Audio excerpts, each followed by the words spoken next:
म्हणून मरावं तर ह्या वारीत मरावं म्हणून मी वारी करतो. 1962 पासून वारी करतो. मी कुठं माऊली व वारीत माझी करते की मी पहिला पालखीचा खंडकरी होतो. त्यावेळेला बैलगाड्या, घोडी, सायकली होत्या, रथ नव्हते. तेव्हापासून ही वारी मी करतो. आणि ही वारी म्हणलं तर स्वर्गात सुद्धा वारी नाही अशी. आळंदीत 1 किलोमीटर बी चालत नाही, पण इथं मी 30-35 किलोमीटर सरळ मी वाटण चालतो. कुठं माझा पाय दुखत नाही, मी कुठं दवाखान्यात नाही, कधी गोळी खाली नाही, इंजेक्शन नाही.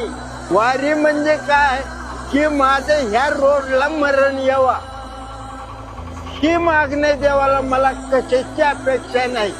इथं जर मेलं तर माऊलीचा रथ चालल्याला बरोबर म्हणताल तिथं उभा राहतो. तिथं बुका टाकून आरती केली आणि गजर केला की रथ हलतो. म्हणून मरावं तर ह्या वारीत मरावं म्हणून मी वारी करतो.